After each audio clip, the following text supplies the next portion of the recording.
বিৰতি পিছত পুনৰ স্বাগতম আপুনি চাই আছে প্ৰথম সংবাদ আৰু প্ৰথম সংবাদত আমি জনাই আহিছো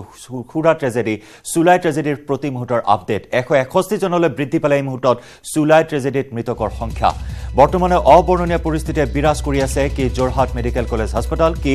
গোলাঘাট কুশল কোঁৱৰ অসামৰিক হাস্পতাল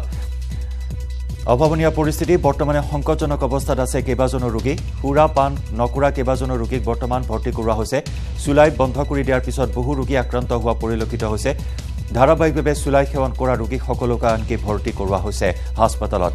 কেইবাজনৰ অৱস্থা বৰ্তমান সংকটজনক বৰ্তমান গোলাঘাট অসামৰিক হাস্পতালত প্ৰায় ১০ শতাধিক লোক চিকিৎসাধীন হৈ থকাৰ তথ্য আমাক জনাইছে আমাৰ সাংবাদিক ৰোহিত গগৈ আমাৰ সৈতে আছে ৰোহিত গগৈ ৰোহিত অভাৱনীয় পৰিস্থিতি বৰ্তমানে অব্যাহত আছে পৰ্যাপ্ত চিকিৎসা সেৱা লাভ কৰিছে নে নাই সেই বিষয়ে জানিব বিচাৰিম যিহেতু বৰ্তমানে মজিয়াতে চিকিৎসা সেৱা গ্ৰহণ কৰিবলগীয়া হৈছে বহু সংখ্যক আক্ৰান্ত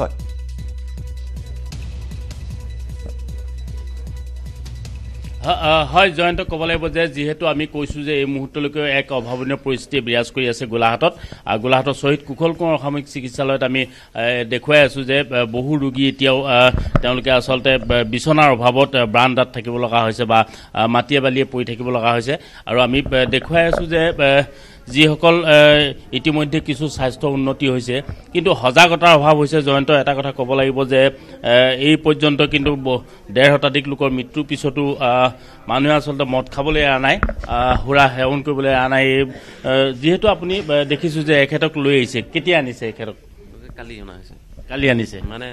আজি যোৱাৰাতিত প্ৰায় 10টামান বজাত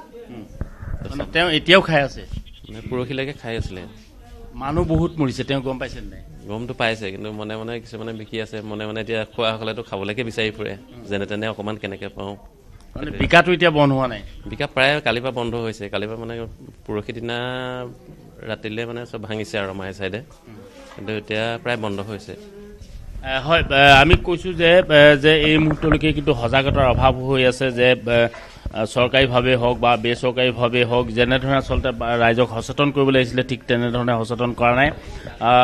যাৰ ফলত কালি বা পৰহি পৰ্যন্ত মানুহে এই বিষাক্ত সুৰা সেৱন কৰি আছে আৰু বিষাক্ত সুৰা সেৱন কৰি থকাৰ বাবেই তেওঁলোকক আচলতে চিকিৎসালয়ত ভৰ্তি কৰিব লগা এটা অৱস্থাৰ সৃষ্টি হৈছে আৰু আমি জানিবলৈ চেষ্টা কৰিম যে আপুনি ইয়াত কেনেকুৱা চিকিৎসা কেনেকুৱা পাইছে দৰৱ পাতি ভালে পাইছেনে ভালে পাইছে ভাল পাইছেনে নাই পাইছোঁ একো গণ্ডগোল নাই হয় আৰু ৰোগী আছে আমি তেখেতলোকৰ পৰা জনাৰ চেষ্টা কৰিম আপোনাৰ কেইদিন হ'ল ইয়াত ভৰ্তি হোৱা মই পৰহি আহিছিলোঁ এতিয়া ভাল পাইছোঁ আৰু মানে দৰৱ পাতি এইবিলাক দৰৱ পাতি দিছে ভালেই লাগিছে এনেও খালি মাজে মাজে জ্বৰটো আৰু মাথা বিষ হয় কালি দুপৰীয়া হৈছিলে তাৰপিছত দিলে ভাল পাইছোঁ এতিয়া আপুনি অকণমান এইফালে চাব এখেত ভৰ্তি হৈ আছে কেলৈ লৈ আনিছিলে জ্বৰ মাথা বিষ হোৱাৰ কাৰণে আনিছিলোঁ মানে কি খাইছিলে মদ খাইছিলে নেকি সম্ভৱ সেইটো কাৰণে আনিব লগা হ'ল সেইটো কাৰণে এতিয়া ভাল পাইছে ভালেই আজি ছুটি দিয়া কথা আছে বাৰু ছুটি দিলে মানে নিব লাগিব আপুনি সুধিছে নাই তেখেতক যে আকৌ মদ খাব নাখায় সুধিছোঁ নাখাওঁ কৈছে আৰু মদ বিকিব নালাগে চবৰে ইয়াত দেখিছোঁৱে ৰাইজে সেইটো কাৰণে মদ বিকাটো বন্ধ কৰিলে ভাল হয় যিহেতু আমি জয়ন্ত দেখুৱাইছোঁ যে ৰোহিত আপুনি আমাক দৃশ্য দেখুৱাওক কিন্তু এই মুহূৰ্তত এটা খবৰ আমি জনাই লওঁ তিতাবৰৰ বৰহুলাৰ সুৰা ট্ৰেজেডিৰ মূল খলনায়কক ইতিমধ্যে গ্ৰেপ্তাৰ কৰা হৈছে আৰক্ষীৰ জালত পৰিছে চুলাই ব্যৱসায়ী সুনীল বৰুৱা আৰু জিতু সোণোৱাল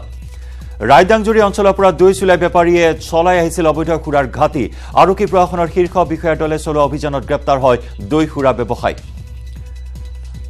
ৰোহিত ইতিমধ্যে জানিব পৰা হৈছে 2 সুৰা মাফিয়াক চুলাই মাফিয়াক ইতিমধ্যে আৰক্ষীয়ে জালত পেলাবলৈ সক্ষম হৈছে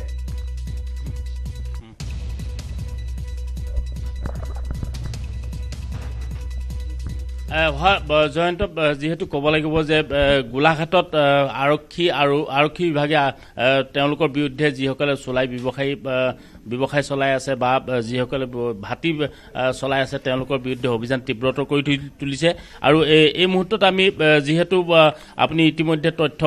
পোহৰলৈ আনিছে যে যোৰহাট জিলাত তেওঁলোকক গ্ৰেপ্তাৰ কৰা হৈছে আৰু গোলাঘাটৰ যিহেতু আমি ক'ব লাগিব যে লালচন আগৰৱালা আৰু অনিল গুপ্তাক এই পৰ্যন্ত কিন্তু গোলাঘাট আৰক্ষীয়ে গ্ৰেপ্তাৰ নাই কৰা বিভিন্ন দল সংগঠনে এই সম্পৰ্কত প্ৰতিক্ৰিয়া প্ৰকাশ কৰি আহিছে যে গোলাঘাটৰ মূল যি আচলতে লালিগুৰৰ মাফিয়া কুখ্যাত মাফিয়া বুলি কোৱা হয় তেওঁলোকক এই পৰ্যন্ত গ্ৰেপ্তাৰ নকৰাৰ বিষয়টো প্ৰতিক্ৰিয়া সৃষ্টি হৈ আছে আৰু যিহেতু আমি জনাই আছো যে এই পৰ্যন্ত গোলাঘাট জিলাত আৰক্ষীয়ে মুঠ ২৭ গৰাকীক এনেধৰণৰ আচলতে চুলাই ব্যৱসায় কাইলৈ লোকশুনানি হ'ব ধন্যবাদ জনাইছোঁ এই মুহূৰ্তত ৰোহিত আপোনাক আপুনি সমগ্ৰ তদন্ত প্ৰক্ৰিয়াৰ লগতে শেহতীয়া আপডেট আপুনি লাভ কৰক আমি পৰৱৰ্তী সময়ত পুনৰ সংযুক্ত হ'ম আপোনাৰ সৈতে